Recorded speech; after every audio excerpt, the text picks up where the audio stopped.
سب سے پہلی بات تو یہ ہے کہ جب پارلیمنٹ سیشن میں ہے تو سینٹرل گورنمنٹ جو ہے پارلیمنٹری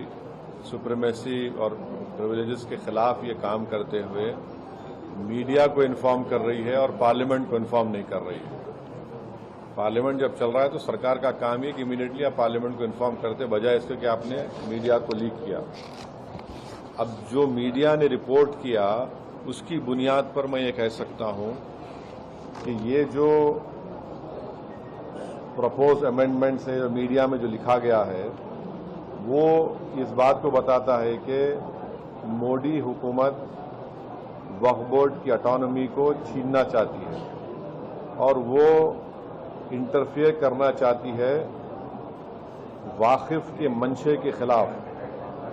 کہ کس طرح سے اس وقف کی پراپرٹی کو چلایا جائے، اور یہ خود فریڈم آف ریلیجن کے خلاف ہے،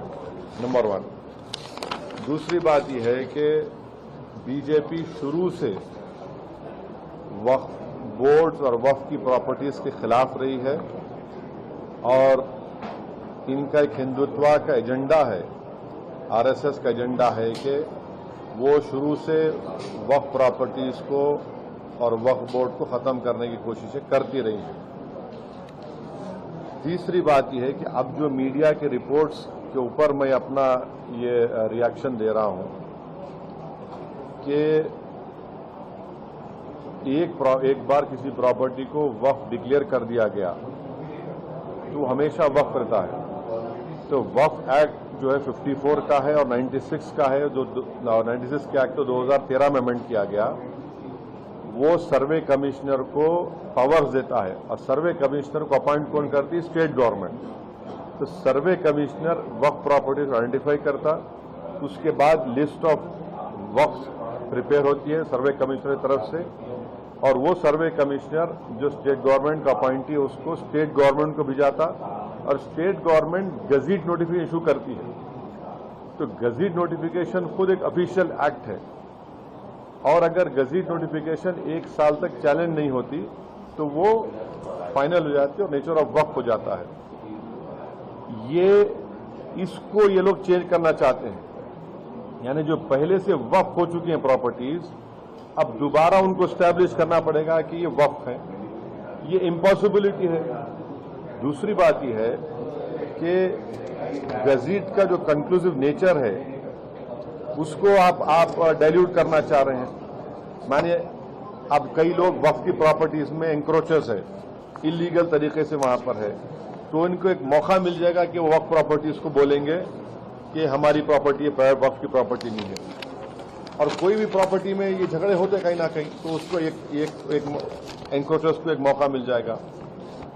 تیسرا نیوز رپورٹ یہ بولتا ہے کہ امینڈمنٹ ان اسٹیبلشمنٹ اور کمپوزیشن آف وقف بورڈ، تو یہ ایکٹ خود یہ بولتا ہے کہ ہر اسٹیٹ میں ایک وقف بورڈ ہونا چاہیے اور بورڈ رسپانسبل ہوگا اس کے ایڈمنسٹریشن اور مینجمنٹ آف وقف پراپرٹیز کے لیے۔ اب اگر آپ امینڈمنٹ کریں گے اسٹیبلشمنٹ اینڈ کمپوزیشن آف وقف بورڈ میں تو ایک ایڈمنسٹریٹو کیوس ہوگا،